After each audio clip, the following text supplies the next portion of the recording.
get out, get on your knees, kiss the ground. You get on there, guy comes up, foot on my neck, gun to my head. You got a mask in that truck? I just got done playing paintball. Yeah, of course I wear a protective mask. Yeah, I got a mask. We got him. You got a gun. I remember the kids pitting us against each other. Like, you guys, so that was kind of like, either you guys fight or we're going to kick your ass. Yeah. I don't remember, but maybe that was the thing. Enough kids for one class. So the other school, Blackjack, had way too many kids in 6th grade.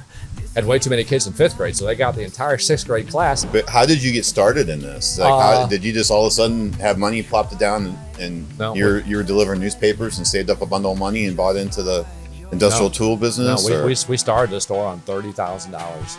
I had $10,000. My partner, Paul.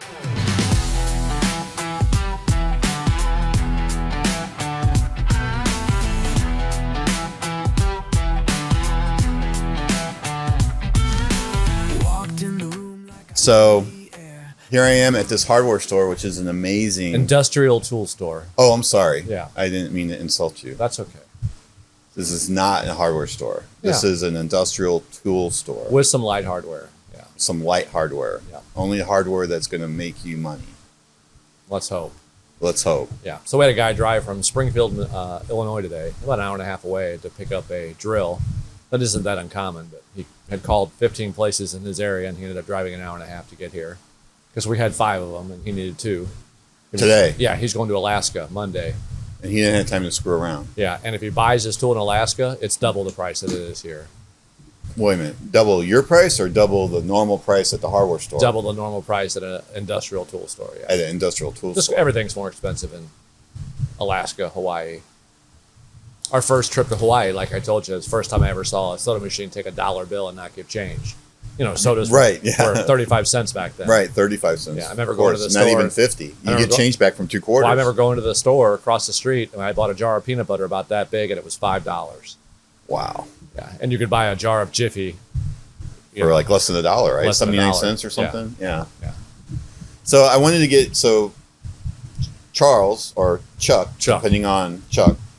Grown man, yeah. In another 5 years, I'll become Charlie. He'll be Charlie. Yeah. I still call you Charles. I can't help it. Yeah. Mom even called you Charles. That's it. I go, he goes by Chuck. She's like, well, he's always going to be Charles. Anybody I've known before the age of 14 knows me as Charles. So anyway, I wanted to get your story at this. I mean, I knew about the pinball, but this blew me away when you're kind of alluded to it over there. It's the bread and butter of the atomic pinball fortune. It's what supports atomic pinball. Absolutely, yeah. Yeah, we've got $2 million in this store. We do $4 million a year. We got $2 million in the arcade. We do $125,000 a year. So in case you're wanting to go out and start an arcade, you might want to there's a check it out. There's a saying: if you want to make $1 million in the arcade business, start with 4. Okay. So. Yeah, but the industrial tool business is. Does it treat you pretty good, or? Yeah, it was good earlier on. I mean, internet's ruined everything. I mean, even everybody can now get on their phone, look at prices, compare stuff. I mean, eBay could kill any sale. I mean, there's not an item in here that I sell that you couldn't buy for cheaper on eBay. Not because somebody bought it cheaper, just somebody has an extra one, somebody has 20 extra ones, somebody stole one, somebody inherited one. Right. So there's always for something cheaper on eBay. Amazon. So why does people drive from Springfield, Illinois? It's a today business. All retail is a today business. Meaning, I got to have it today. Got to have it today. I mean, when you go to the grocery store, I mean, somebody who's frugal and doesn't have a lot of money, when I'm there and I know I'm going to need milk in the next 2 days, that's the day I buy it. If I have to go home and throw away half a gallon of milk to fit that new gallon of milk in there, I will do it. Right. But you're a busy man. You got an arcade, you got industrial tool store. You actually have 2. Yep. I didn't know you have another one over in St. Charles. Yeah. In St. Charles. Yeah. Kind of partly mine. Partly yours. You're not full partner. Correct. You're partial. Yep. I could have been a half owner of that business just by buying into the stock, but having learned what it's like to have partners and knowing buy-sell agreements and stuff, I encourage this guy to keep 70% for himself so he could have something for himself one day. I didn't really need the money. I mean, we all like money. We can do more stuff with money. Right. But as you get older, I mean, obviously, we'll both be 60 here in a couple years. So it's all about time at that point. Money is fading and time is everything. There's always more money. It's always more money. Yeah. Right. You can get more money. Yeah. Can't get more time. Can't get more time.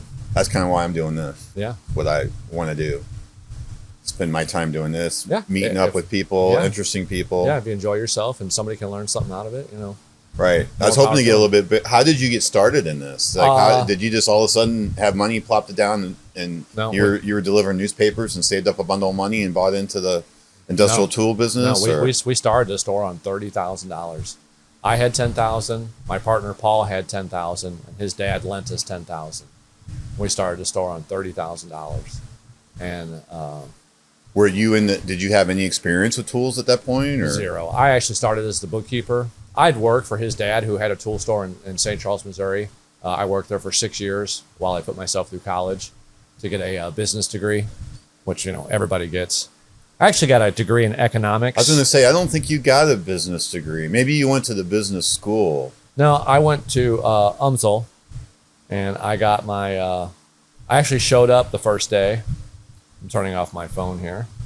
Yeah, I probably should turn mine off. I showed up to sign up for business school, and the class for the business line was, it was long. It was over a quarter mile long. And there was a lady at the economics department giving out free donuts. And I'm a sucker for a free donut. So I went down and had a donut, and she said, "Have you ever thought about getting an economics degree?" And I go, "No, I want to get a business degree." She goes, "It's the same degree." And I go, "Well, how do you figure?" She goes, "Well, here's what's great about economics. You're going to take about half the same classes.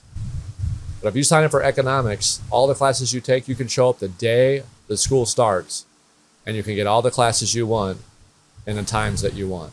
Right, the schedule. I remember that going to college. The schedule was everything, so right? I could get there at 7 to 8, have another class from 8:30 to 9:30, and then hang out and get my next class from 11 to noon, and then go to my job and work 6 hours a day, 8 hours a day. Make it $8 an hour, and enough to pay for my apartment, or I live with another guy. So that's what was great. And she didn't lie. I could show up the day of school, and I had friends that were in my stats classes and my calculus classes that were business majors that were coming to school at 8 in the morning till 10, then leaving and coming back at 2 to 3, and then leaving and then coming back that night from 7 to 8 just to get the classes that they needed to require a degree. So for me, it was great. So I had 3 classes on Monday, Wednesday, and Friday, 2 classes on Thursday, maybe 1 class on Thursday. So, I could get all my hours in, and it was great. I could complete my full-time job. So I worked at a tool and equipment store.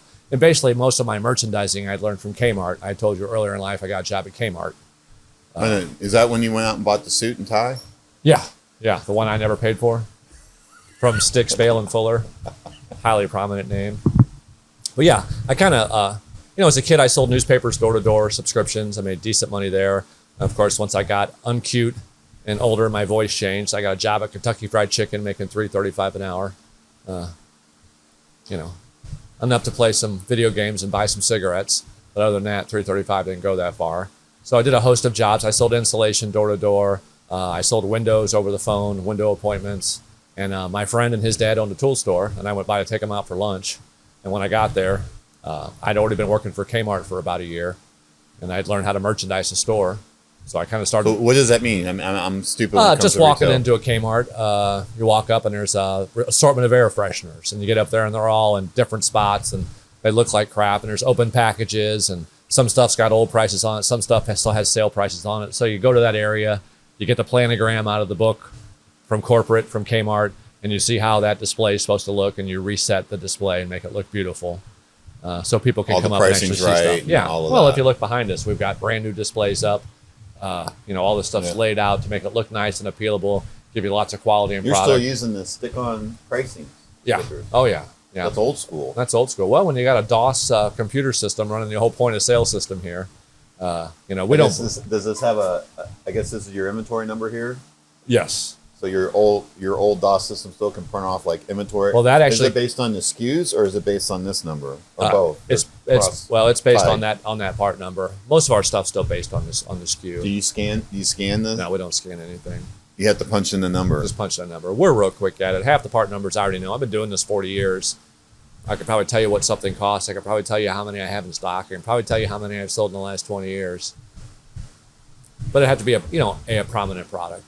Right. And some stuff we sell so much of, we just call it rug. We have rugs we sell, a variety of rugs, but we sell them all for $14.99 in mats. We just call it rug. That's our part number, rug. Rug. Yeah, rug. Yeah. So they're all priced the same. Yeah, have a customer bring a rug up to the front counter and try to twist it over and find a barcode stuck on some rug. I mean, it's useless. You go to some stores, they'll pull out a booklet and they flip through a bunch of pages and find a barcode and scan it. I mean, we've been doing this for years. What if I buy a bolt? Bolt is the part number. Instead of Home Depot, the girl's like, actually, she's not going through a page, she's going on the screen, trying to match it up. Yeah. And this bolt's like, 4 cents, and that bolt's like 6 cents. And it's like, you don't care. You're just going to give me a bolt. Yeah. Here's the price. The margins on single nuts and bolts are pretty big, so you can make some mistakes. And our customers know how to do it. When they come in here, they go back, they buy the bolt, they see what it's marked. It's 85 cents. They go, I got 6 of them. They come up front and tell us. We do the math in our head. 80 times 4 is 480. Right up, bolt, 480. Right. Tax it, and then go on with our day. And that's a draw item. People come in the store to get nuts and bolts. So because you had the merchandising, you were able to get the job at the at the other store, the industrial tool store, which you were doing stuff like this. Yeah, just remerchandising. Yeah, us independents, we don't buy through a lot of buying groups. We buy directly from the factories. So when I started the store, probably within 5 years, we had 80 lines. We were buying from 80 different factories. So in the last few years, we've hooked up with a few buying partners. We buy from Oracle Hardware. They probably do about $3 billion a year, and they supply a majority of the hardware stores in any town or state in the union. So they've got a wide breadth of merchandise. So we've been able to cut out about 60 vendors. So we truly only buy from about 30 people direct. Well, I guess that's a headache too. I guess, are you the buyer then? Yeah, essentially. I'm the buyer. I'm the bathroom cleaner. Yep. I'm the head of HR. HR. Yeah. And how many people you got working for you here? Here is 7. 7 people. Yeah. How long they've been? Because you don't have a lot of turnover, do you? I have almost zero turnover. Yeah. My shortest tenure employee is 12 years. 12 years. Yeah. Wow. So my warehouse guy's been here for 25. My 2 counter guys have been here for 28. But they make a little under $100K a year. My guys have been here for 28 years. Yeah. So I guess you're keeping them up with inflation and I mean, they got to make a living. The government theft of our income. Exactly. Well, they always say, do you want your accountant to pull up in a BMW or you want him to pull up in a Beetle, right? An old bug. Well, you want the more successful accountant that's made some money. Now I'm a little bit different. I wear old jeans. I wear old shirts. That's your uniform. Yeah. I always see you in the same uniform. Well, it's funny, if you see any picture of me during the wintertime, you'll see a long sleeve shirt over the top of this. And that's pretty much the difference. That's just me. That's your winter wardrobe. People ask me if I actually change clothes. People will go, dude, I'm sorry to say this, but every time I see you, you're wearing the same clothes. I go, well, I change underwear and socks occasionally. But when you buy soap, unlike some of your customers. Yeah. I mean, when you buy 10 pairs of jeans and you get shirts that have your company name on it, it's just what you wear, and it looks that way. Yeah. So back to the tool store. We had worked there. Paul, my partner, who's a high school buddy of ours. You knew Paul Farrell. Oh, Paul Farrell. Yeah, I know. Yeah, Paul Farrell. So he lived there on Flamingo. Right. And so we started the business in '94, and we had looked around town to rent a building. We moved from North County, St. Charles area over to here to get away from his stepmother. And there was not a no-compete clause, but we just didn't want to mess with her. We didn't want anywhere near us. She was a little nutty. And with the other tool? The other tool store. Basically, it was a falling out. Husband and wife weren't getting along. It was just causing a lot of stress in the store. We weren't able to grow the store. We wanted to buy a building, and she just, husband and wife were unsure what was going to happen, so it just never happened. So we decided to move out. We wanted to come to this side of the river. We had no idea what was over here. We didn't spend any time over here. To us, it was Mad Maxville. There was flames and smoke, and it stunk. Right. It always smelled, right? Yeah, it's near the refinery. So who would move over here? So we were going to go to Collinsville, and we found a building near the racetrack. It was 3,000 square foot for $3,000 a month. $1 square foot. 94. That was about half of what you would normally pay. So to celebrate, we went down to this place down the road called Fast Eddie's. Sure. And we'd never been there before. I've never been there yet, but I've heard of it. Yeah. So they got cheap food and lots of beer. Franco Pinion always talked about it. And we celebrated too much and had a few beers. And we were driving back to North County, going to head over the Alton Bridge, and we drove home the wrong way. Well, imagine that. So we're driving and we're looking and we're like, wow, there's a lot of houses and businesses over here, and we're flabbergasted. We just thought it was like Wasteville over here, but there's a lot of stores and businesses, and then I had to pee. So we pulled over to the darkest spot we could get, and it was an old building, and we're actually peeing on the side of the building, and I look over and it says 3,000 square foot, $850 a month. Oh, and I say to my partner, Paul, come check this out. So while we're both still peeing, walking on the sidewalk, we both look at it, and we're like, holy cow, $850 a month. So we called the lady the next day, and she said, well, I'm sorry, it's already been rented. I said, I tell you what, I'll give you $1,500 a month. I'll sign a 2-year lease and I'll pay you for a year up front. She goes, when can you come down? So we had 30,000 to start. Well, there's 10,000 we lost right away almost. Right. So we got into the building. That's this building here? No, it was right next door to the franchise, right? Just 2 blocks down the road. Okay. It's an old Quonset hut. Looks like an old army barracks. It's curved. It's got a metal roof, and you walk in. It's got a brick front. Colder than hell in the wintertime and hotter than hell in the summer. So we moved in, started moving our tool store. Well, the fire department showed up and told us we had to fix all the windows in the place. They'd been cracked and broken, and so there was another $8,000. So the 30 grand we had, we'd already spent 18 grand. We weren't even open yet. So we opened up that tool store on $12,000. Luckily, we had a guy in St. Louis, it was called Buffalo Tool. Yeah, I'm familiar with them. Well, those guys had sold the business, and they had started their other business called TriStar Tool. This is basically the exact same thing as Buffalo Tools, cheap tools from China, but they call the company TriStar. So he'd give me $10,000 for the merchandise. For a guy he didn't even know.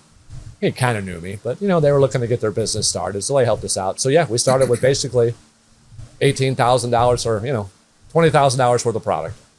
And in 2 years, we bought this building. I told you the story about how this building was on foreclosure and had been bought and sold several times. And I'd never had a loan to that time. They checked my credit and found out I had a past due balance from Sticks, Bale and Fuller for $38.70 I'd never paid from a tie and a suit pants I had bought for my job at Kmart. So they gave us a loan on the building, and lo and behold, but you had 2 years history at the old building. Yeah, we had 2 years history at the old building, and the crazy thing is, you move 2 blocks, we lost half our business. Really? Oh, I mean, people, 2 blocks. 2 blocks. I mean, people, they're out of business. Is that building still standing? Yeah, it's still standing. And people, they must have gone out of business. I knew it. I knew it. They had too much junk, didn't have anything good. And that's the thing about there are stores, Harbor Freight, decent store, but you can only sell cheap stuff for so long. If somebody comes in and buys something cheap, a $10 hammer, and it breaks, and you give them another one, and they break that one, when they come back, you need to sell them something better. Well, they don't have anything better. Right. That's what they sell, is a $10 hammer. So you go to the next store, and the chances of you going back to Harbor Freight aren't very good. So we tried to do that. We always carried 3 qualities. If we bought a crescent wrench, we bought a China one, 12-inch for $5. We'd buy a Taiwan one, sell it for $8, and we'd sell an American-made one for $19.99. So I always try to give you 3 choices. So why is the American-made always better? It's been around forever, just better steel. I mean, our labor's a lot higher. The steel makes the difference. Yeah, steel does make the difference. But for the average Joe, an adjustable wrench is an adjustable wrench. It's just. But if you use one every day, if you use it every day, that's where. Yeah, it's in the trades. But I mean, anymore, there's stuff you just can't get away from. Nut setters and bit tips and a lot of this stuff. It's just all overseas. There's just not any way to make it here in America. And the quality's just gotten so good in Taiwan. I mean, we gave everybody our technology. All of our carbide technology we gave the Israelis after World War II. They make some of the best carbide on the planet. Saw blades and router bits. They're huge into their carbide. We gave Germans our carbide technology for cutting concrete. We gave a lot of our technologies away. Yeah. That's a motion detector light. Just so you know, we do have those on sale for $29.99. Made of the finest child labor. These are the 8-year-olds. These are the true craftsmen of the China trade. Really? These aren't your journeyman. $29 motion detector light. Yeah, motion detector light. Yeah. Is it fluorescent or LED? No, everything's LED. Crazy story is that this store here was all run off fluorescent lights, and our bill, there's 20,000 square foot here. Our bill a month was about $2,000. The old 4-foots, the old 8-foots, ballast and all this stuff. And 3 years ago, the technology came through, so we changed all of our lighting, and we got a little bit of a rebate from Ameren. Cost about $30,000 to change all of our lighting to these LED fixtures you have. Our electric bill went to $450. Really? A month. That's substantial. Substantial. Well, imagine being in business for 27 years and paying $2,000 a month, going to $450. Yeah. Wow. So couldn't have came fast enough, I guess. Yeah, exactly. So, funny story was, so we started the store, we got rolling. Nobody had really seen a lot of this Chinese product. Nobody had seen $69 jack stands, $79 floor jacks, So we were kind of before Harbor Freight, right? Oh yeah, yeah. I mean, I guess your only really true competition would have been maybe hoods. Yeah, they weren't even competition, So you're this is kind of new to the whole area. Yeah, it's all brand new. Yeah. The concept of the $69 floor jack. Yeah, well, the auto parts stores. So there was no tool stores in the area. There was no Home Depot. There was no Lowe's. So we figured it would be great for the area. Well, what we screwed up on was we didn't realize that all the automotive parts houses around here, the independent auto parts stores, were the tool stores of the area. They figured it out. Yeah, well, they figured it out years earlier, and they were buying the stuff wholesale from the guys downtown. Back when were lots of wholesale companies. So that same floor jack I was buying directly from China for $50, they were buying with a different sticker on it for $90. They were still able to sell it for $129, make their 30% margins. Well, I was undercutting at $50 and selling them for $79. Cheaper than they could even buy it. Cheaper than they could even buy it. So I became wholesales to those guys. So I picked up. Oh, really? Yeah, so I picked up 30 of those stores. Now, most of those stores have all been bought out by McKay Auto Parts. They're big in this area. They own everything. But I now have, 20 McKay Auto Parts stores I sell to. And they're kind of out of the tool business. I mean, they'll custom get stuff for their customers as they need it, but they don't stock like they used to. Just the internet, Menards, Home Depot, Northern Tool, Harbor Freight. I mean, this is a horde's business. It's like anything. I mean, look at the grocery stores. They're operating on 5, 6, 2%. Sure, but the Schnucks family has their own private jet. Yeah, and they've they're worked billionaires hard. now. Well, they've worked hard and they deserve it. I think they're probably more. I don't know anything about them, but I wonder if they maybe made more of their money on the real estate side of the business first. Yeah. Because I'm pretty sure they have like Schnucks properties or something like that. Sure. Well, that's what McDonald's did, right? Absolutely. Well, that's what they made their money on the real estate, not the actual. The business supported the real estate, made the rent payments every month, so they could buy the real estate. Well, that's what my accountant told me. He said, own the property yourself, have your company run it from you. And that's what I do here. I charge a meager amount of rent, $8,000 a month. Soon to be going up just because things are going up. But, I've done that for the last 25 years. So that's an extra $100,000 in my pocket every year. You can avoid property's already paid off, I'm guessing, by now. Yeah, property got paid off. So, you can avoid some taxes, some liabilities from that point. But back to my funny story. So we get open, we sell to all these guys. Even before we opened, we had to give the store a name. And we had been at Ward's Tool for years, and everybody came in and wanted to speak to Ward. Didn't matter who you were, they wanted to speak to Ward. Where's Ward? Where's Ward? Where's Ward? Well, Ward got tired of it, and most of the questions were, how late are you open? Stuff that Ward didn't need to answer. So we said, we're not going to call it somebody's name. It's not going to be Paul's Tool, or it's not going to be Chuck's Tool. So we want to put a company behind it, so we thought Paulco. No, that didn't sound too good. And we thought of Wardco, because that's Paul's middle name, Wardco. No, that doesn't sound too good. Then we said Chucko Tools. I said, no, that sounds more like a breakfast cereal. Right. And then I said Waltco. That's my middle name, Walter. Waltco. And that was it. It's kind of like naming a band. You can name all these names, and finally there's a name that everybody doesn't hate. Well, this was the name we didn't hate. So, between you and Paul. Yeah, so we called it Waltco, and we're in Wood River, Illinois. And we never thought to call it Wood River Tool because it was already a Wood River Glass, it was already a Wood River Hardware, it was already Wood River this, Wood River that. Right? It's kind of boring, but within 3 years of being here, we became this huge woodworking business. We're selling Delta, $1 million a year. We're selling sandpaper and sanding belts. The woodworking industry just took off. And we're like, why didn't we call it Wood River Tool?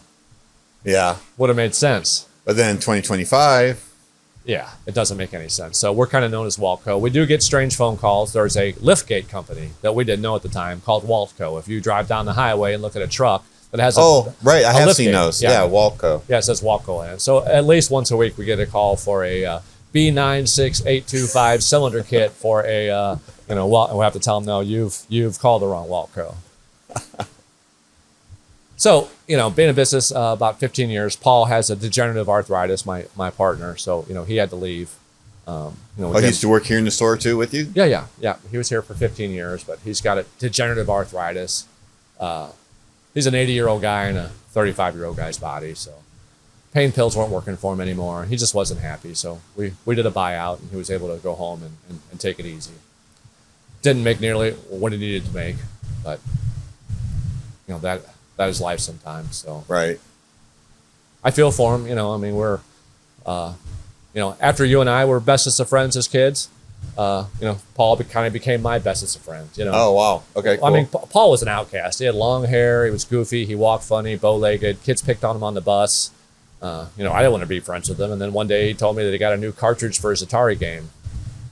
And I'm like, oh, you got an Atari?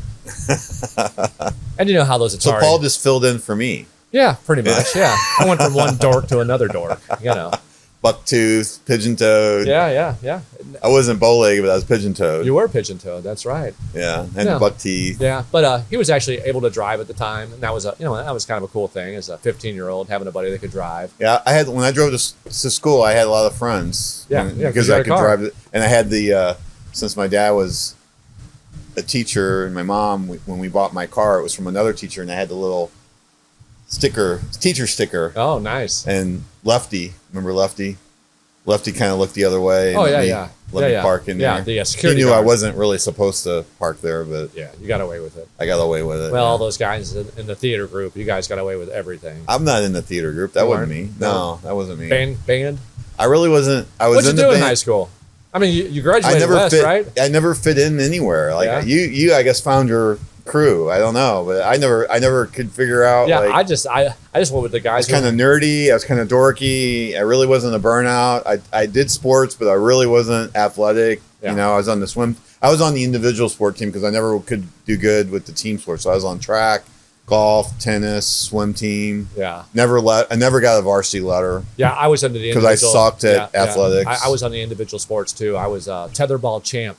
Tetherball champ at Elm Grove School. You remember sixth grade at Elm Grove? Sure. Right? Yeah, the tetherball was a big deal. It was a big deal. I mean, he's not lying. Yeah, no, this is a thing. It was a big deal because it's the only thing that the black kids would let you do when you went out to recess. Because after they didn't kick your ass for giving them your lunch, they kick your ass out of recess. So in 1979, desegregation had started in St. Louis. Right. And this actually wasn't part of desegregation, but Elm Grove, our school, elementary school, didn't have enough kids for sixth grade. They're gonna have to let go 5 teachers. They only had enough kids for one class. So the other school, Blackjack, had way too many kids in sixth grade, had way too many kids in fifth grade. So they got the entire sixth grade class and they bused them to our school. Right. It started with fifth grade, if I remember right. Pretty sure. Yeah. Started. Mrs. Schmuck. Yeah, Mrs. Schmuck. Yeah. So we were in the same class. Yeah. Wow. But then in sixth grade came along, and I was just having all kinds of issues. Oh, everyone's having issues. So my mom's like, "You're out. You're going to go over to McCurdy." Oh, so that's what happened. Is I left and went to McCurdy. And that's I think probably where we kind of split off. I got a call from work that the cops wanted me to come out to my car.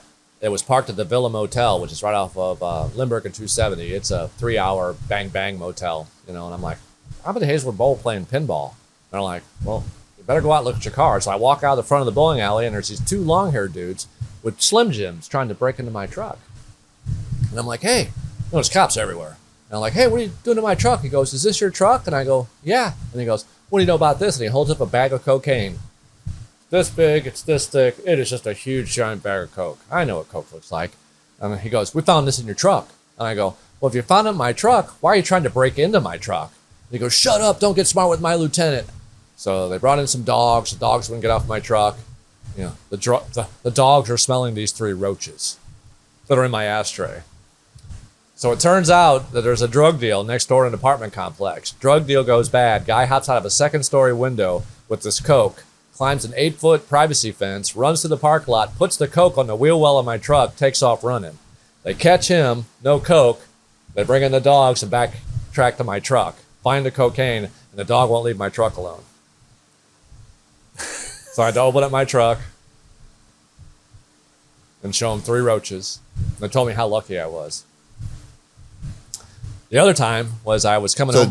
But they had you on the ground with a gun to your head and stuff No, at that time? Not that time? Just guns out at that time. Just guns out. The other time was 2 a.m. I got pulled over, coming home from playing a game of night paintball. It was a 500-man tournament, 250 aside, playing night paintball. Had a great time. I'm at Lindbergh and 270 at Velvet Freeze. Okay. Get ready to go across Arby's and go to my parents' house. And I look up and there's a helicopter. Well, check that out, county helicopter. And it's got a spotlight. And all of a sudden, the spotlight comes right on me. And I look down, and on the hood, there's a county cop in front of me with a shotgun out in my car. And 2 other cop cars pull up, and they direct me to pull into the Amoco gas station there. Get out, get on your knees, kiss the ground.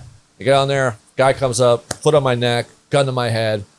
You got a mask in that truck? I just got done playing paintball. Yeah, of course I wear a protective mask. Yeah, I got a mask. We got him. They go, you got a gun in that truck? Well, I got a paintball gun in the truck. Comply. Just tell them what you got. Yeah, you got a gun in it? Yeah, I got a gun, but it's a we got him. So apparently some woman was robbed, beaten, raped, and murdered with a guy driving a light blue Dodge Dakota pickup truck, and they got the son of a bitch. So they picked me up. They're slamming me all over the place. They got the motherfucker they've been looking for. And all of a sudden, County or Hazelwood or both? Hazelwood County. I don't know who's there. There's 30 cops there. They're all high-fiving, slapping hands. They got the son of a bitch. Well, then the call comes across the radio.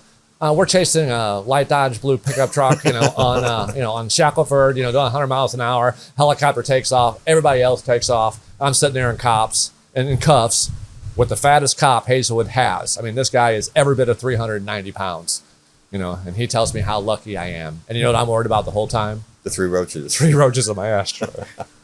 The same ones from the cocaine. No. There were probably 3 roaches from earlier.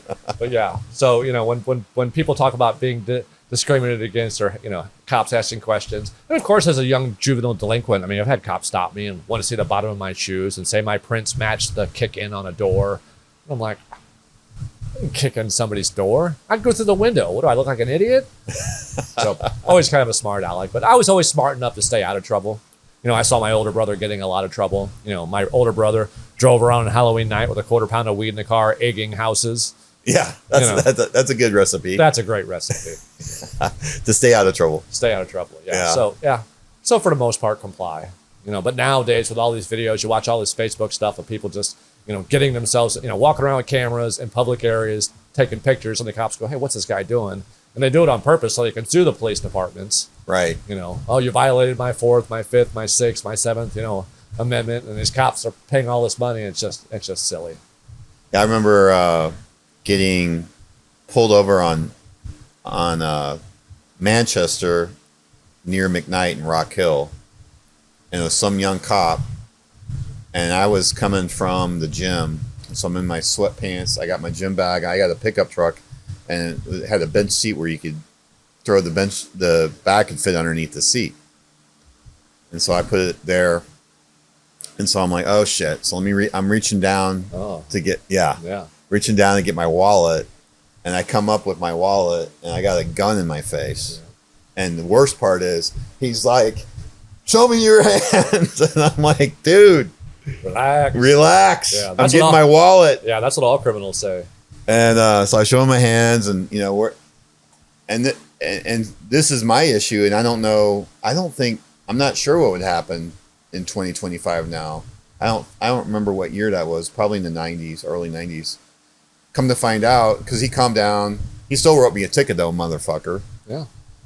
But I come to find out he had a gun pulled on him earlier. The same situation. The guy's reaching down, grabbed the gun, pulled a gun on him. I'm like, dude, you should have been off that day. You should that your day ended right there. Those guys sit around for 99.9% of the day, and then that 0.10% they're supposed to send out to protect somebody's life. I can see where a lot of that anger and anguish and anxiety is built up from. Well, because they're dealing with the worst of the worst. Yeah. Well, and you have to remember too that on most days that's what they're dealing with. In the 90s, almost every cop I knew was a bully from high school. Well, that's what I found out. Yeah. Officer Moss. They're not the good guys. Yeah, Officer Moss. This Moss guy was just a dick to me in high school. Because in high school, I was a great athlete. I was probably the fastest kid in the school, and I smoked. Track guy wanted me on the team because I would go out to do sports. I'd kick the jock's ass. David Moss would get pissed, kick me in the balls. I'd motherfuck them. Coach Blake would hear me. Coach Blake, the guy that married a girl in our class. Yeah. Betsy, right? Betsy Akers, yeah. He'd make me run track. Well, I figures while I was out there, I might as well run track. I mean, so I ran track, and then we'd have. I don't remember you being on the track team. I was on the track team. No, I wasn't on the track team. Oh, you wasn't on the track team? They wanted me on the track team because when we went out to go run track one day, we ran. Wasn't Paul on the track team? No, Paul couldn't run. He couldn't run? No. So I'm thinking of somebody else then. During gym class, we ran the track thing, and I finished before everybody.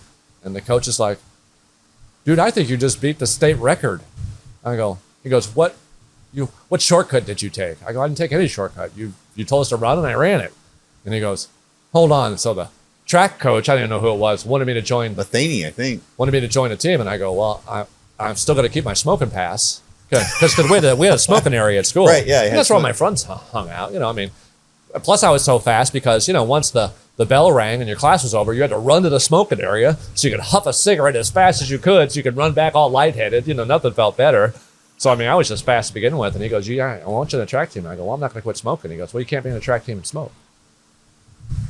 And it's always funny because I remember being in 10th grade and we'd, go to gym class and we'd pick out the teams, They'd let one jock pick and they'd let one burnout pick. And the jock would pick all the jocks and the burnout would pick all the burnouts.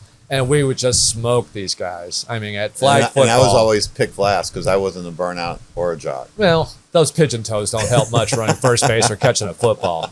But, we would just demolish these guys. Now, keep in mind, these guys were staying after school doing football, baseball. They were probably pretty tired and they probably weren't trying their hardest. But because they would show up in the morning, right? Getting this much shit from their coaches about, "I can't believe that those long hairs just kicked your guys' ass." So in 8th grade, Blake and Henderson were teachers, and they were teaching wrestling. And I had said something smart ass, so Henderson used me an example on wrestling holds.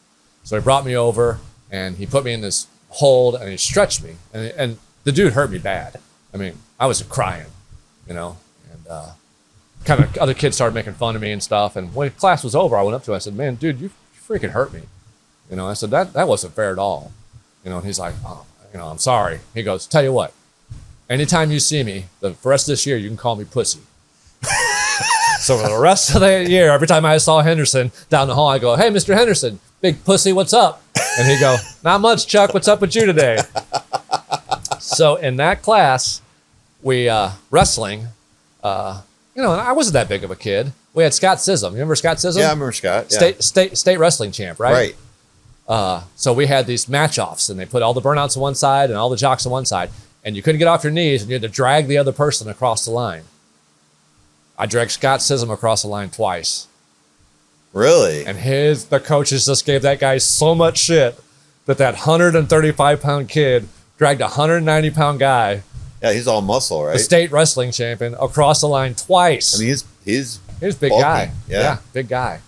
So that's why the jocks and burnouts never got along till 12th grade, till you find out y'all went to the same parties. You're all drinking the same beer, all looking at the same chicks, and all smoking the same weed. So we all found out we were pretty similar. We just, I wore Levi's, they wore, they wore something else. Lee's they wore Lee's. Oh, we wore a concert shirt with sparkles on it. They wore Izod. Yeah. They used Brute as a cologne. We didn't even use, deodorant at that time. Yeah. But yeah, I just never felt like I fit in. Yeah. Are you friends with anybody on Facebook from West at all?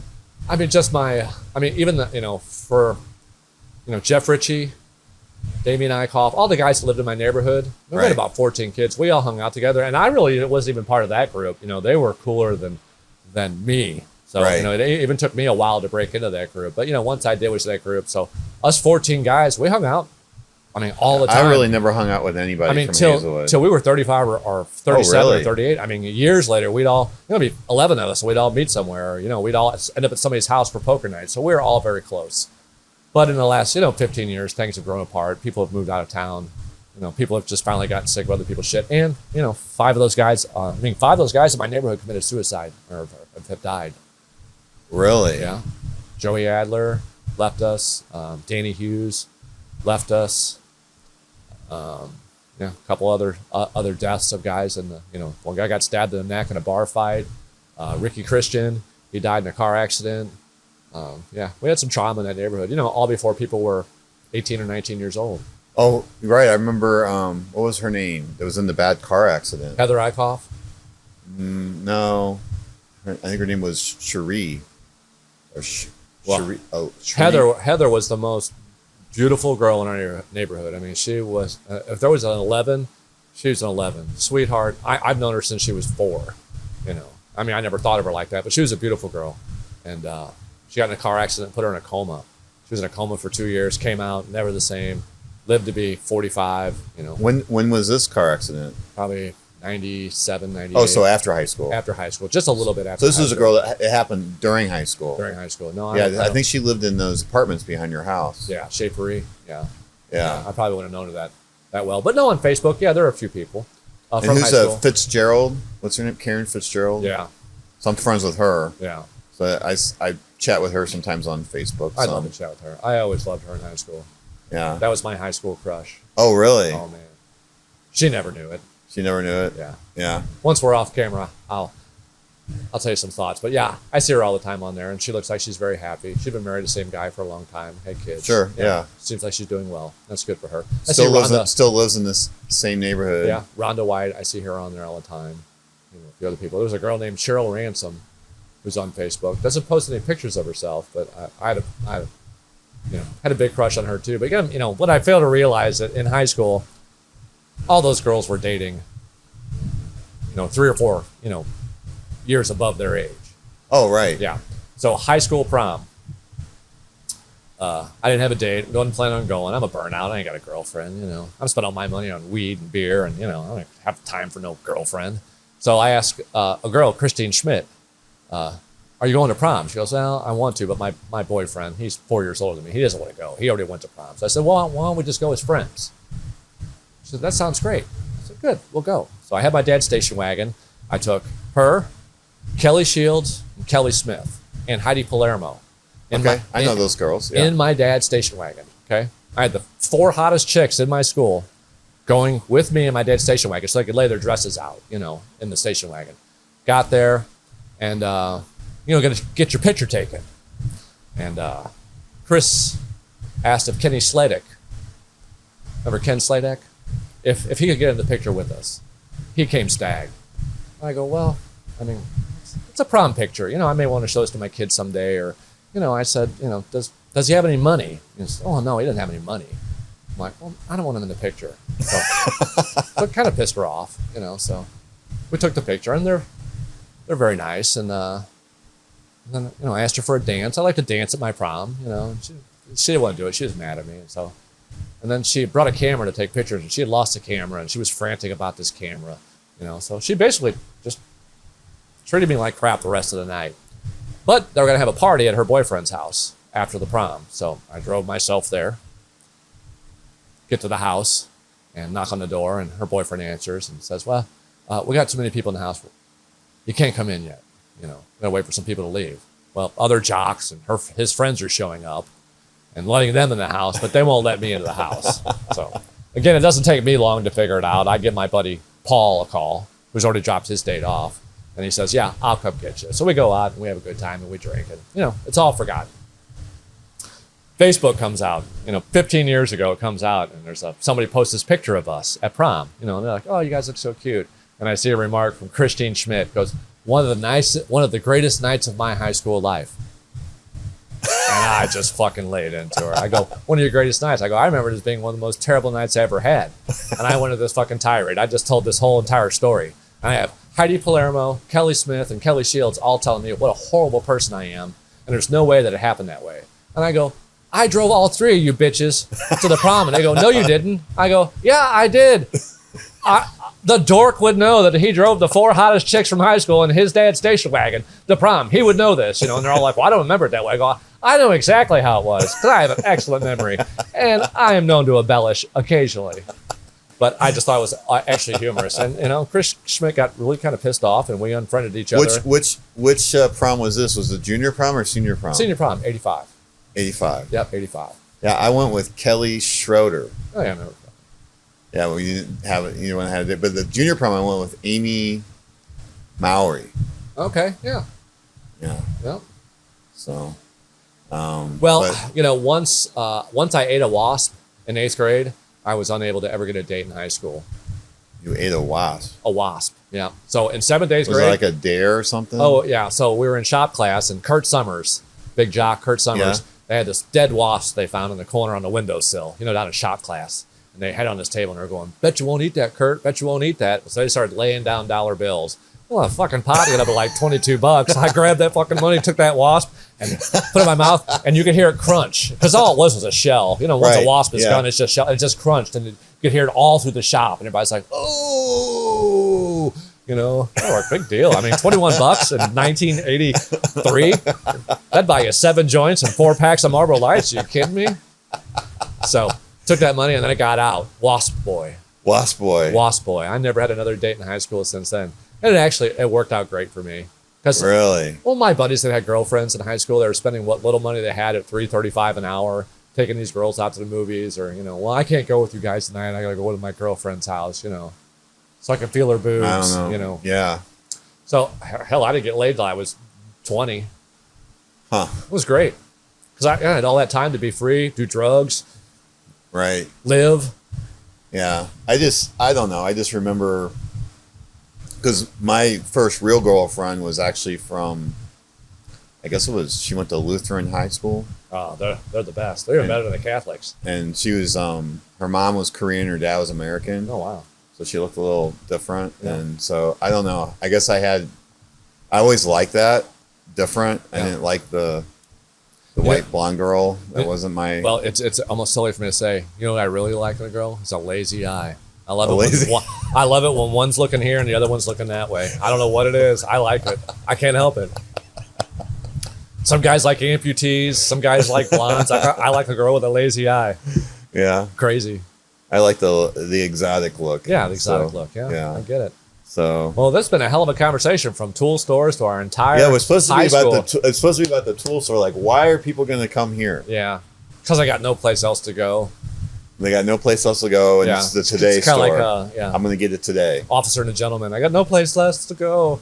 And I need to have that saw blade. Yeah, I mean, today. Business is anything. It's all about location. Anything in retail now is a today business. Nobody wants you to order it. They can order it them damn selves. Give it 5 years. Going to have a drone flying it right to them in less than 3 hours in a big giant mega Amazon warehouse. It's going to be someplace real close. So what's that going to do to you?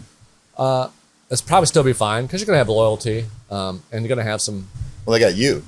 Yeah, they got me. You have a little bit of an expertise. Some people just want to come in and get it. I mean, I had a guy come in this today. I actually made the guy mad and I apologized to him wholeheartedly, but he came in with a very difficult thing for me to do. And after he asked me to do it and I completed the job, then he threw something else on top of it. And I got a little mad and I kind of scoffed at him.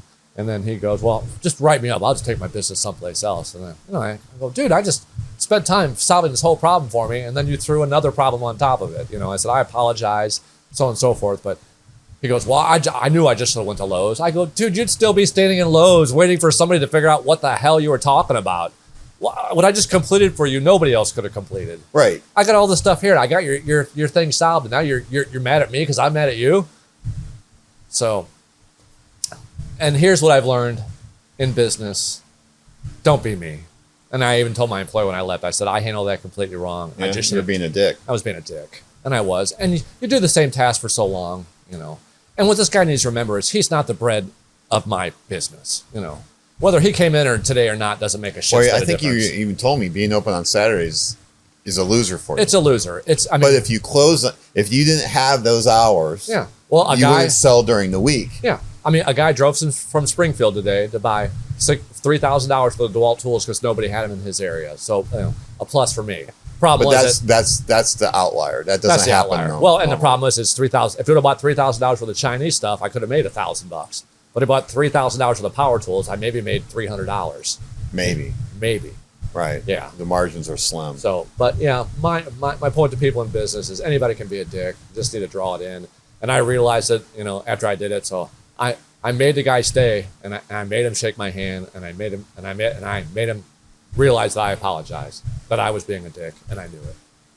But I also wanted to let him know that I did a lot of work for him. But good luck with getting that out of somebody at a Lowe's or a Home Depot. Well, and here's the problem. Yeah, here's the problem. He shook my hand just because he wanted to get the hell out of here. Oh. So that one will probably stick forever. But, again, 90% of your profits come from 10% of your customers. The other 90% of your headaches, you don't really make any money off them. Right. But guess what? Every customer has a brother, has a sister, has a niece, has a nephew. It costs a lot of money to get somebody in your store. If you were to advertise, if you were to tell me what it costs to advertise to get somebody in the store, it's $150 a head. To legitimately put an ad on the radio or to get enough people to come in, you're talking $100 a customer. And I ruined it in less than 3 minutes from being a dick. Right. So, and except the worst if that customer's a dick, that's when I go, well, I'm going to tell my friends. I go, make sure you tell your friends and your family and your brother. Tell them all, because they can all just stay away. Yeah. There is that case. There is a small case where you're in the right. The problem I have is I've been doing this so long, and I'm kind of emotional, is that it would have bothered me all day long. But now that I know that I did my best to apologize, I feel then you can let it go. I did my part. Well, he wants to accept it. I'm sitting here talking about it with you, so apparently I didn't let it go. But yeah, I feel a lot better about it. At the arcade, we let people bring in their own food and beer. And if you get drunk, I'll tell you, look, you've had a little bit too much to drink. I don't like the way you're swaying back and forth. You're getting a little loud, so on and so forth. I will tell somebody that. And if they get belligerent at that point, I ain't drunk. Well, you're out of here. Playing in the band, a rock band for 20 years, I talked to a lot of drunk people. And I know drunk when I'm talking to it. Right. When I look into their eyes. And what's the deal? Are you a mean drunk? No. But some people get mean, though. Yeah, some people get really mean. Yeah. You can always tell when I'm mean. When I've turned beet red, that's when I've just had enough. When I'm red, run. Run. Well, that's what I always tell people, too. I'm going to run from the fight. But if you catch me, that's your fault. Because I will take a hunk out of your neck with my mouth. I don't care. Right. I will avoid a fight at all costs. But if you run after me, I'm going to let you have it. I actually just did a podcast with a guy that's in the keto. I don't know. Well, I'm sure he's he has to run multiple black belts, and his master, I think it was his master or some master he's talking about. He's like, yeah, I never lost a fight because I never engage in a fight because I'm not going to get into a fight. That's why I never lost. It's not because I'm a pussy. It's just I'm not going to get into a fight. There's no point in getting into it because I don't want to. I got beat up in high school, 9th grade. I got pushed into a kid, and he was smaller than me, but he was a Golden Gloves boxer. I didn't know it. He was a jock. Back then? Yeah, he was a Golden Gloves boxer, and he was in 10th grade. I was in 9th, and kid beat the shit out of me. But he finally stopped, and he gave up because he was tired of kicking my ass. But I wouldn't stop. That's just how relentless I am. I had a bloody eye, had a bloody nose, I had a bloody ear, had a laceration on my face or two, and he finally gave up. So you're like the Rocky. Doug Wolf was his name. Doug Wolf. Yeah, he passed away about 10 or 12 years ago. And I actually became friends with him about 5 years later. We were both selling newspaper subscriptions together. Or maybe just a couple years after that. I'll mention the name to you. So that's the job I got. I got to give kudos to him. Tom Von Minden. I know the name. Yeah. He's the one that got me the job at 94th Aero Squadron. That, oh my God, we made bank or whatever. And the tips. Yeah, my brother was a manager there for years. Really? Yeah, Pat Sanderson. Yeah, he was a manager there. My brother managed restaurants for years. Okay. Yeah. My brother managed so many restaurants that he finally figured out that the $50,000 a year wasn't worth the 80 hours worth of work he was doing.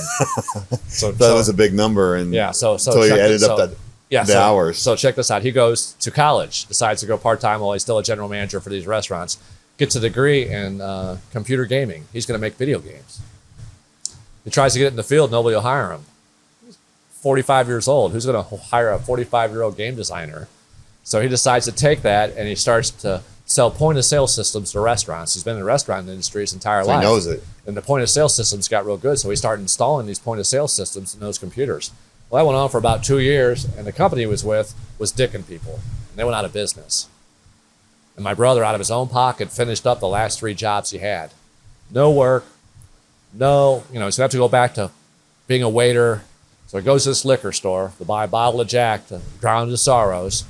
And this guy comes up, and he came in and ring him out on this point-of-sale system. So my brother gets pissed, basically goes behind the counter, grabs the guy's point-of-sale system, rings himself out, never even seen this thing, throws his money in the counter, starts to walk out, and the guy's like, hey, you want a job? And my brother didn't know it. This guy owned 168 liquor stores. He happened to be the owner of the store, was there that day. There was nobody up front. And he had showed the owner how to run that point of sale system. And my brother is now the wine buyer, and he manages 168 liquor stores. So he calls me and he goes, I got a job today. I go, where at? He goes, a liquor store. And all I saw was him behind that glass window, pushing out that little drawer, with a pack of Cools and the 40 ounce. But yeah, he's been working in the liquor industry for the last, 20 years. He's meet every rock star. He's got pictures with him with Sammy Hagar and the vodka, and anybody that's come out, The Rock, anybody that's come out with anything. My brother's talked to him, and he's bought, $100 million worth of wine and vodka and Jack Daniels in his last 20 years. So funny story, Right. When you're down and out, and the worst comes to it, use your expertise. Remember what life taught you, and you never know.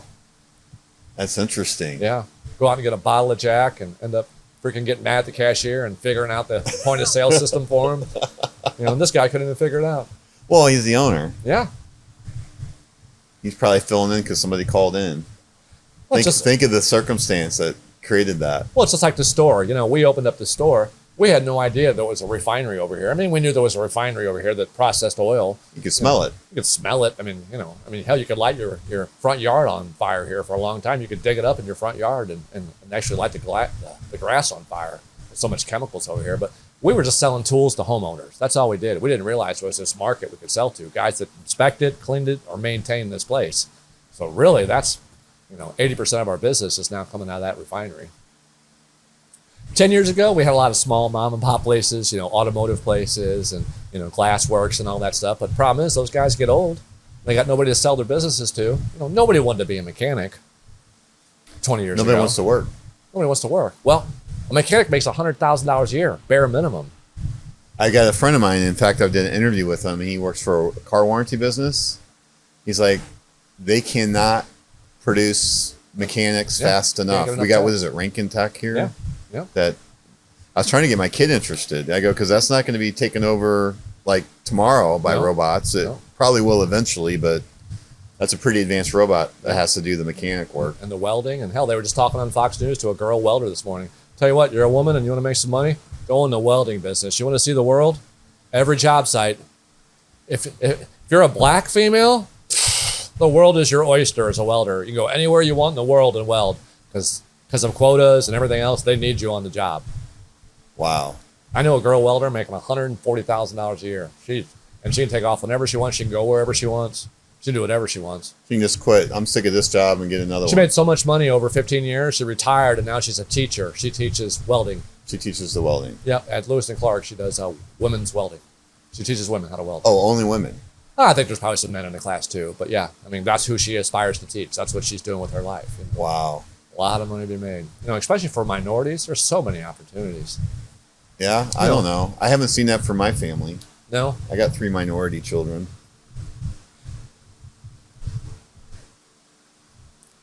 They're not trying hard enough. I know They're what not to tell trying you. hard enough. Yeah, you got to play the card, I guess. Yeah, maybe that's what it is. It's a lot of it's just ethic. they're all doing well. They don't need anything. You knew me as a kid. I wasn't that bright. I got straight D's in high school. I graduated high school with a 1.62 grade point average. Okay, that's straight D's with an A in gym. Okay, my parents knew I wasn't going anywhere. They were just happy to see me get a job at Kmart. I told them I was going to start this business. Is that the Kmart over by the one we had by our house? 270 in Lindbergh. My friends knew I wasn't going to do anything. All I wanted to do was smoke pot, be in this rock band, make enough to live. To rent with my buddy at some place. But move out of mom and dad's house. I always knew about selling though. I had sold Kool-Aid as a kid. I had sold, greeting cards as a kid. I had sold seeds. I collected money for the leukemia and the cancer foundation. Right. And I've just done all this selling all this time. And I'm like, you know what? I can do this. I know how to work hard. Then you open up your own business. You work 80 hours a week for $50. You learn work ethic real fast. Right. And then you start to find out, it's working out. These hours are starting to pan out. Now I'm at about, I'm here 40 hours a week. What do I work? 32, maybe 30. What do I get done? Hell, if I had to hire 3 guys, they couldn't do what I do in 30 hours. I mean, I've been doing it 40 years, you know. Right. Find second nature. Find one thing you're good at and do it. Yeah. Do what you're good at and nothing else. Don't get distracted. And you'll make a lot of money. Yeah. You don't have ADHD though, do you? I don't have any what? ADD or ADHD? No. I mean, I've never been super anxious, you know. You didn't know me as younger. You know, I had a stuttering issue as a kid. Really? Yeah. I had a maybe you did stutter. Yeah, I had a bad stutter up till, you know, about. Oh, so that's why I was able to be friends with you, because nobody else would be friends with the guy that had this. Yeah, the guy with the buck teeth and the pigeon toe could be friends with the guy with the stutter. Fucking losers, both of us. So there was a special education class at Elm Grove School. Was run by Mr. Castings. I don't know if you remember that name from Elm Grove. But maybe that's where we met, because I couldn't say ours. I couldn't even say my own name. So Kirk. I couldn't say Kirk. Well, that's funny because so they made me read this Uncle Wrigley's book. Yeah. And so I remember that. So I had to read this book. So I was in there for 2nd grade, 3rd grade, and 4th grade. Did you have to sit out in the hallway with like headphones and the book? No, we're actually in a classroom. But you know, this class was explained to me. It was for gifted children. Okay, it was for the exceptionally gifted children. Sorry, I got something in my eye. It was for the gifted children. So I felt special, you know, and I actually learned how to quit stuttering. Because they actually pulled me out of class. I remember sitting out in the hallway and having to read with headphones. And I also remember going to some woman. Yeah, no, they would pull me out, and I'd go sit with some woman for like an hour every other day or something. I think I actually remember that. But the funny was that you too, or did you just remember me being pulled out of class? I don't remember you being involved in the program at all. But what I remember mostly is that in 5th grade, I got invited to come back to this special, you know, for the special kids, you know, for the smart ones, right? So I get in there, and the busing started. And this class had like four of us white kids in it. Well, now it had 20 kids in it. And we pull out the Uncle Wrigley book, and, you know, we're reading, and there's only 4 of us that can read this book. And they're all 4 white. And this goes on for about a week and a half. And I'm only in 5th grade, and I'm starting to figure out that maybe this isn't the gifted class. Maybe this is a class for the dumb shits. And suddenly in the school, I went from the lowest percentile to the top 26 kid in my school. Right. And this gifted program became playing basketball all day. So there was no more reading, there was no more writing, there was no more learning. They just played basketball. Just keep you busy. And I'm like, well, Mr. Castings told me you don't need to be in this class anymore. Wow. And it actually turned out, and I found this out later, I was in a rock band with a child psychologist who's actually written a book about me. It's about functioning people who do heavy drugs that can still function. He wrote an entire book about me. He didn't tell me this till about 10 years after the fact, but he told me the reason I stuttered is because my parents told me to shut up so much. Really? Yeah, and in order to communicate or to get stuff out, I tried to speak so fast that my dad especially, would tell me to shut up, and I knew that was going to happen, so I tried to talk so fast to get it out, because I knew he was going to tell me to shut up, but I was so far ahead of myself that I began to stutter. So in order to quit stuttering, I had to say the words to myself before I said them. That's how I learned not to stutter. So that's how I talked for about the first 2 years in 5th and 6th grade.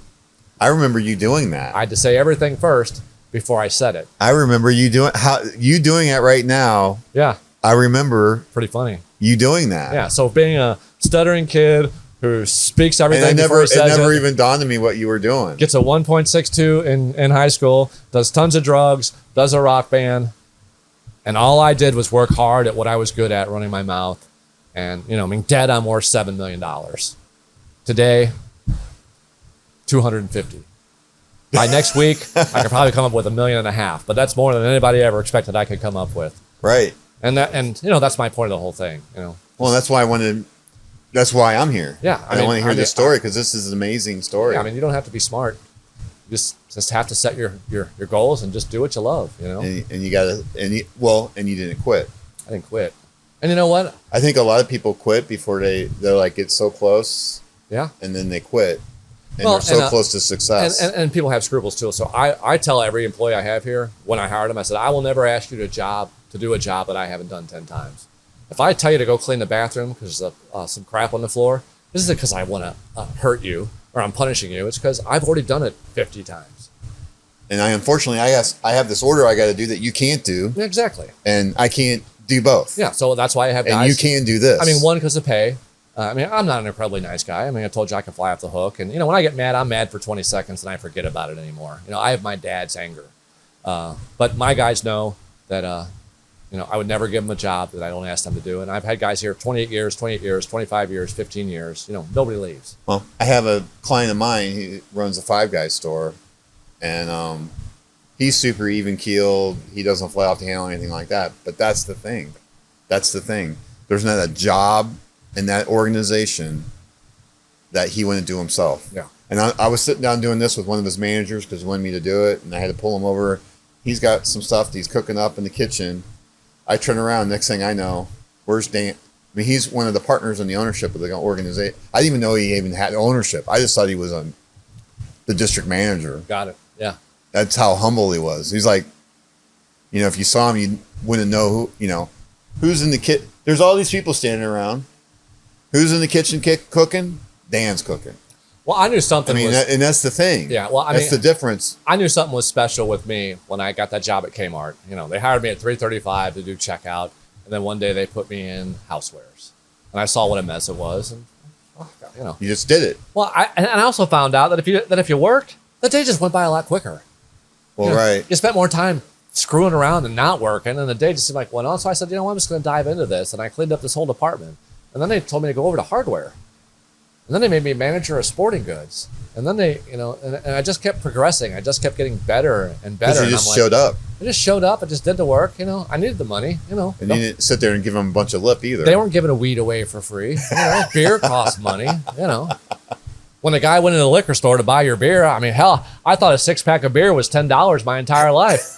Turns out the guy was buying it for me. It was $3.50. He was pocketing $6.50 himself, Right.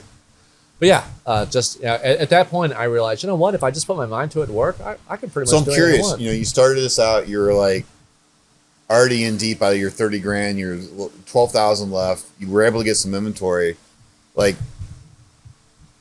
at what point, like during those first few weeks of being open, how many times did you maybe feel like or thought, we fucked up, we need to quit, or is this every day? Yeah. Well, when you're making $50 a week.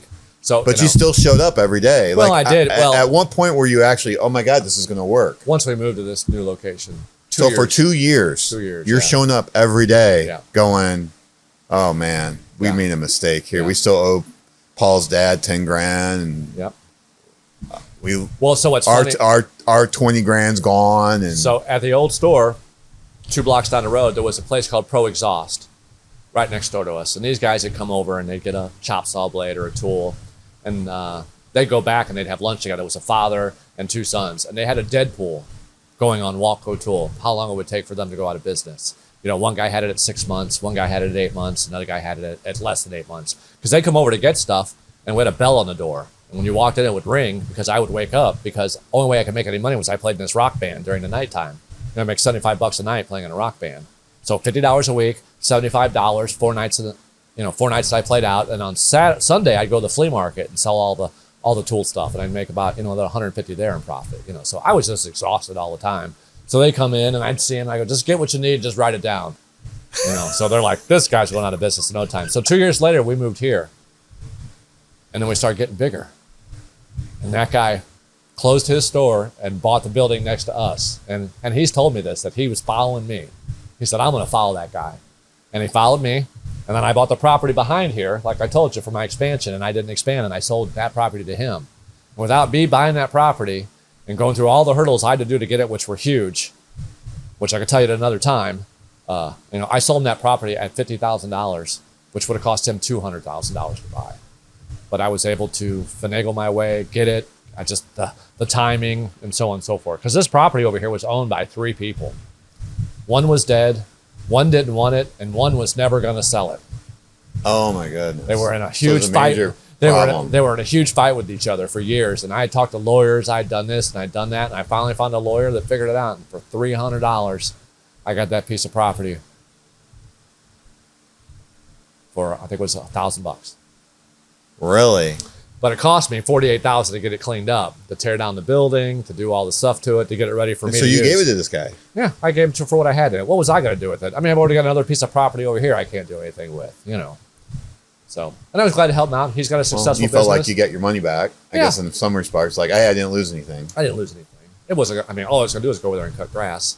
But it's just funny that he followed us. He had this Deadpool running on us. They didn't have any faith in us. Did you ever get your, like, did he give you the Deadpool? Because you're still in business, so everybody lost. Well, so what's the story? Yeah, no, it was a Deadpool between themselves. But it was just a humorous story, I mean, when you see somebody that you go, they're never going to make it. They're never going to make it. How the hell did they make it, Well, they watched. Paul and I came in every day and we worked this business. It was just Paul and I for the first two and a half, 3 years. And we were here all day long. We used to open at 8 and we leave at 6. And we'll be here on Saturday from 8 to 4. And it never ended. We were just here. And then afterward, and what would you tell people that kept you going, that kept you showing up? Because you're like, oh man, this isn't going to make it. This isn't going to make it. What am I going to do? No, I just never said that. Well, so I, when I was, after Kmart and, selling windows and doors, I said to myself, I'm not a millionaire by the time I'm 25. I'm going to go in the military. Well, I lied to myself. I was 20. I was just turned 28 when we opened up the store. And I still said to myself, if this doesn't work out, I'm going to join some other form of branch. Maybe I go back and use my economics degree, go back to the Fed and see if I can get a job at the Fed. Some safe job with a pension. Yeah, making. Is that what you're thinking? Like yeah. That's why you said military. Yeah. Well, basically, or I was Fed. going to quit smoking pot because I was going to work for the federal government. I knew they were going to drug test me. Yeah, so. Same with the military though. Yeah. But how is that going to work? Yeah, but I just want to quit. I mean, I like it. I was never addicted to it. Some people get addicted to it. So that's what you're going to do. So. But luckily, I never had to. Never had to. Yeah. And then, so I guess that was your motivation too, is just making it work. And honestly, this business never made any money. I mean, we all made paychecks. It was 20 years into it before we finally made it. We finally got everything paid off, and the loans were finally done. And somebody smart one time told me, because we'd struggled for a while. We would buy from vendor A and vendor B, $3,000 from this guy, $3,000 from this guy, to hopefully sell $1,000 worth of stuff real quick to pay this guy we owed, who had a past due bill for $1,000. Then we buy from vendor C and D, another $5,000 of each. Maybe we could sell $2,500 real quick to help pay this guy off. The $6,000 that you got, so that you could pay the $1,000. So we were just doing money shuffle. Yeah, so we were for just 20 years. Yeah, we were just doing it on the backs of our vendors, and then our vendors started to shut us off, and then we became COD, and it became very hard to buy merchandise. And a guy told me, he goes, borrow the money. He goes, every $100,000 you borrow is $30,000 for the profit. He said, you're making 30% on everything, aren't you? I'm like, well, yeah, probably more. He goes, well, every $100,000 you buy, you got to make 30%. So he goes, go borrow $500,000, pay off all your vendors. And he goes, and they pay your bills early. Do you get a discount? I go, yeah, I get 2%. And it turned out that borrowing the $500,000, buying everything, paying for it early, getting 2%. Well, when you're buying $2 million worth of merchandise a year at 2%, it was way, I mean, I was making money off the bank's money, even at the 6.5% they were charging me. So borrow money. How many years and did you finally make that realization to borrow the money? Yeah, probably about 11, 12 years in. Okay. Because, we had to borrow money to get the back building built. We didn't have that money. And, well, how are we going to pay this bill? And how are we going to pay the electric bill? Well, you know what? The more space we got, the more inventory we got, the more committed we became to being this huge tool superstore. We just never stopped. It just worked. And luck, absolutely. I mean, you got to have some luck, but nothing beats hard work. Right. And honestly, after everything I learned here, if it got really bad, there's 10 other big tool stores around here that sell millions of dollars worth of stuff. I'd go work for one of those guys and I'd be a dream employee. Sure. I'd be a dream. Yeah, because you know everything. Because you know what? I have to yell at my employees sometimes. I'm like, there's a guy waiting back there to get his ladders loaded. What is going on? He goes, well, I'm busy. And I'm like, I'm standing here with nothing to do. Why don't you tell me to go get the ladders? Well, I don't want to tell you what to do. I go, now I'm pissed. I said, what makes me happiest is when you tell me what to do. Right. If you need something done, tell me. I'll go fucking do it. Yeah, there's Why are you having a guy sit back there for 20 minutes? Well, like you told him when you hired him, there's nothing here that I wouldn't go do. And I'm not going to ask you to do anything that I wouldn't do myself. So I love when an employee says, hey, Chuck, would you go out and take care of a guy? Hey, Chuck, would you, go out there? I don't go, well, call the warehouse guy. Right. Call the So secretary. can you drive the forklift? I can do everything here. How did you teach yourself how to drive the forklift? You just got in it and figured it out? Kmart had a Oh, forklift. Kmart. Yeah. Forklift. I mean, if you drive a car, you can drive a forklift. It's easy. Bang into a few trucks, have a few truck drivers get mad at you. You learn it real quick.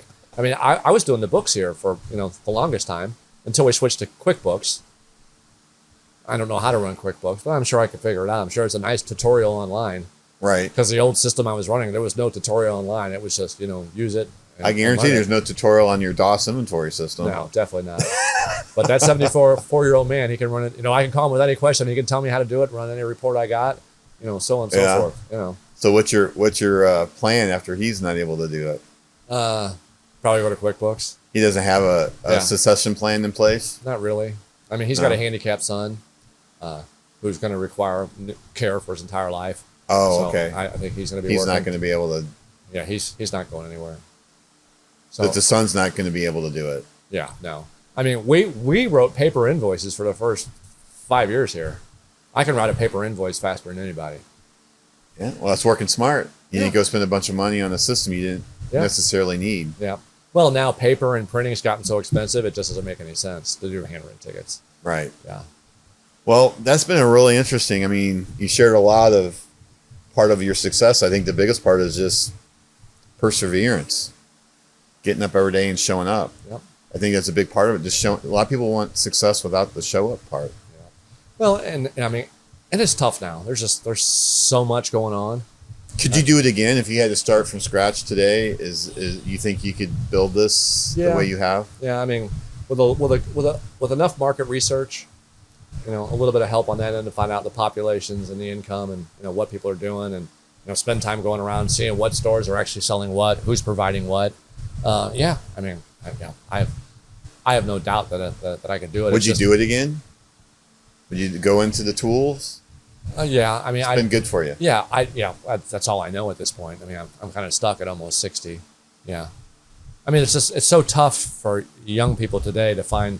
In the 80s, you could open up a store; it was still viable. I mean, hell, when we graduated high school, you could still go to Chrysler and put floor mats in cars for $17 an hour. Those jobs were still available. Before I went to school, my dad, I mean, being the job that he had at the high school, he knew the guy at the Ford. He's like, I mean, think about this, 85, and that was a lot of money. He's like, I can get you a job over at Ford for $18,000 a year, and I'm like, what? Yeah, $9 an hour? Yeah. Are you? I mean, because like you said, minimum wage is 3. This is 3 times. Yeah, you can live on that. I knew a guy baking donuts making 12, and I thought to myself, $12 an hour.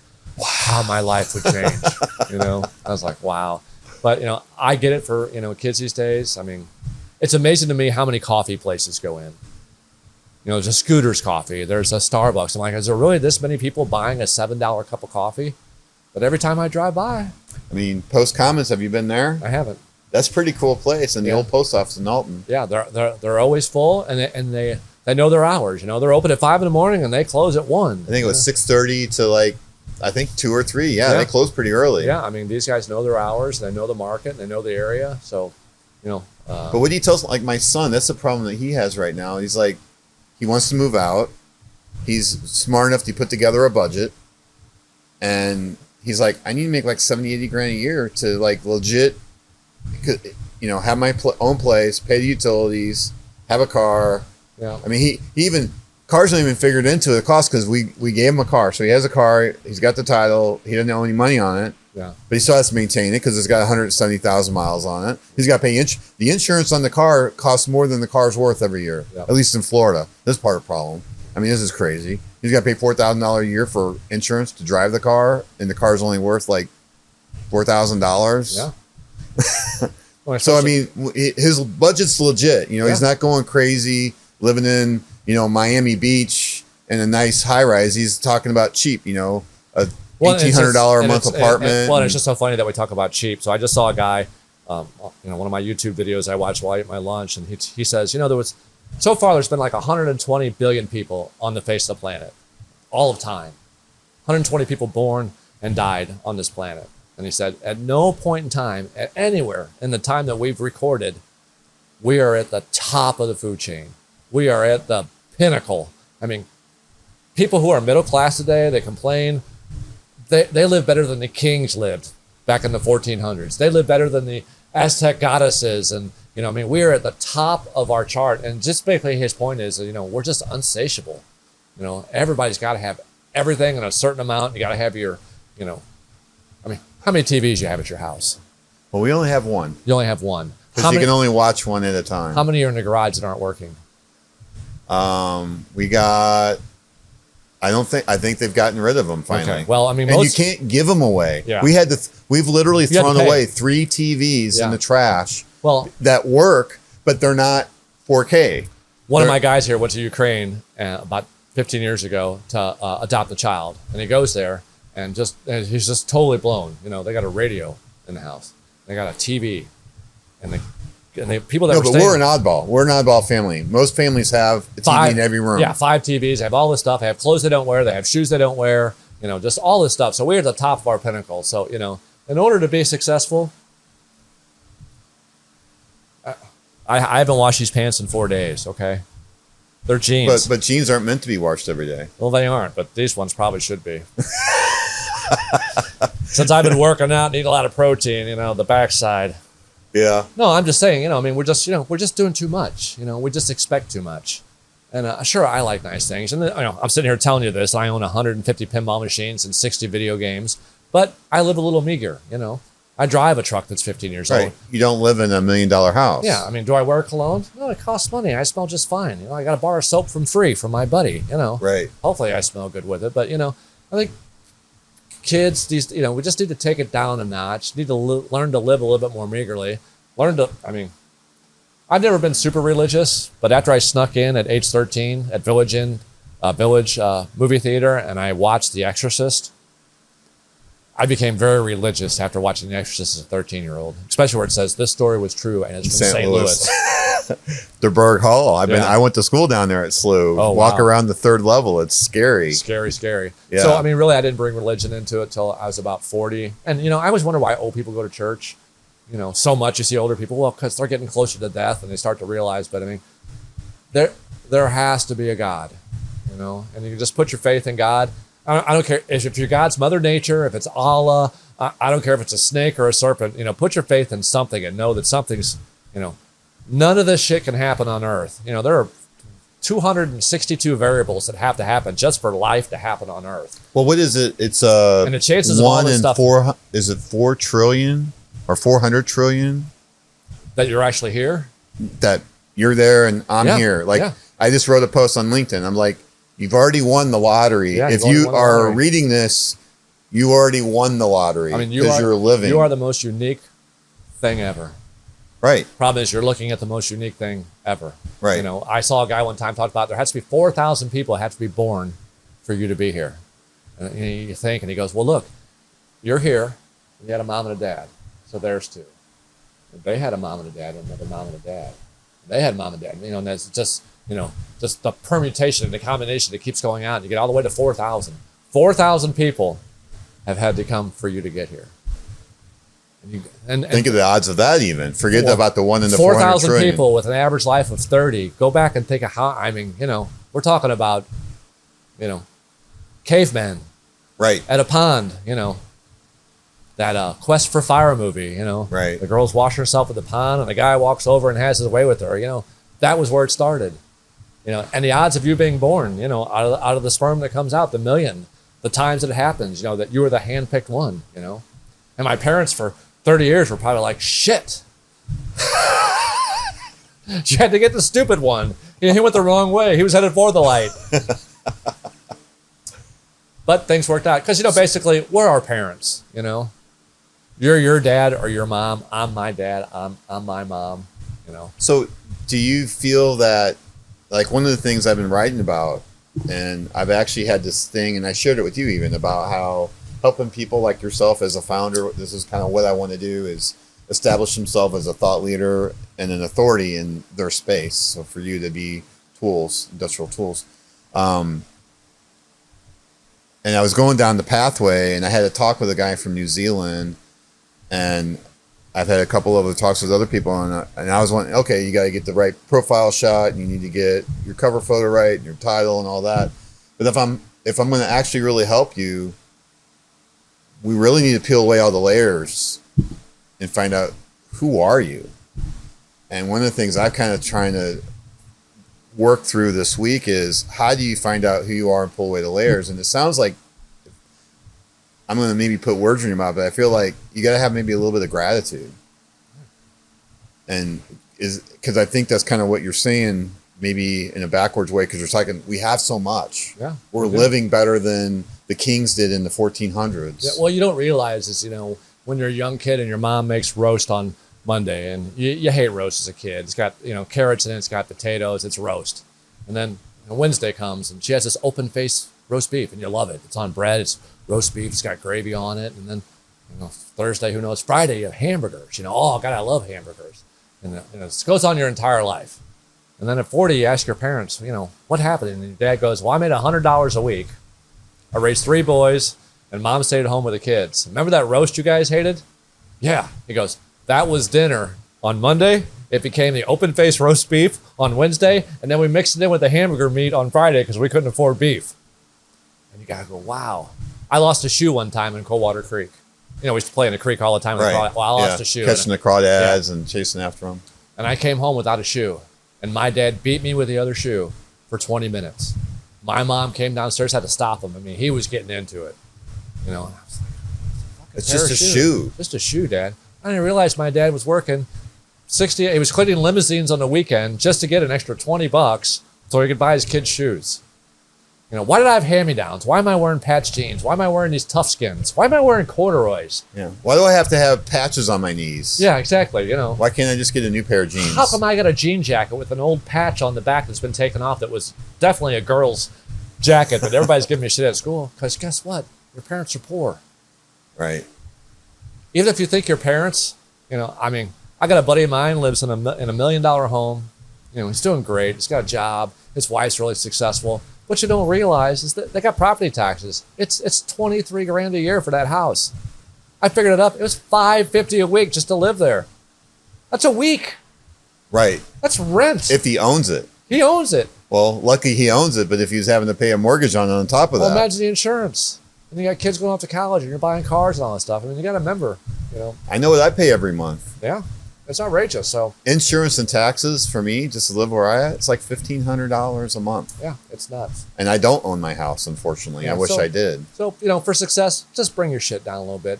We saw some guys open up a pizza place down here. Great pizza, great little Italian restaurant. Within the first 2 months, they're driving Corvettes.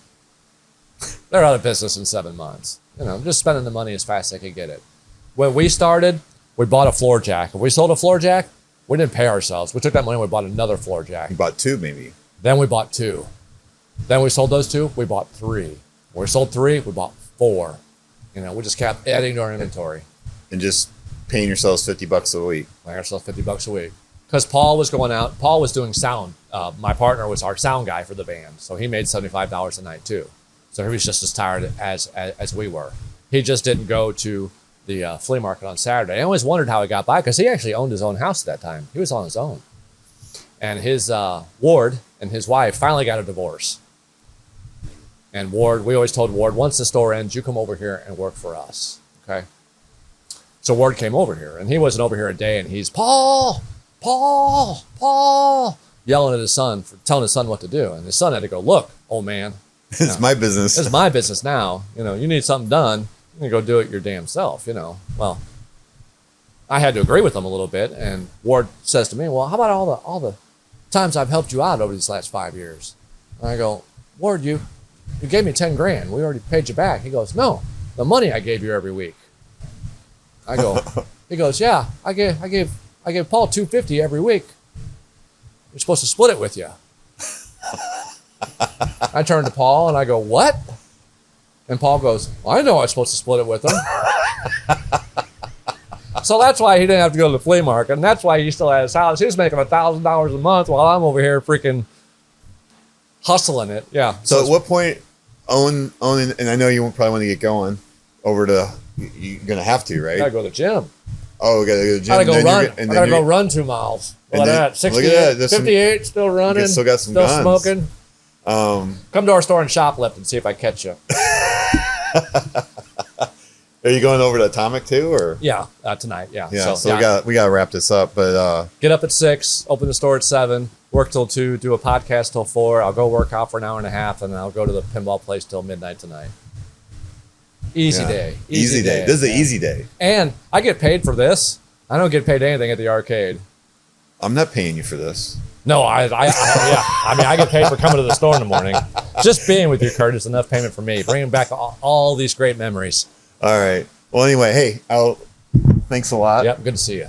I'd love to go to the arcade tonight, but I'm actually gonna go do this again. This is my thing.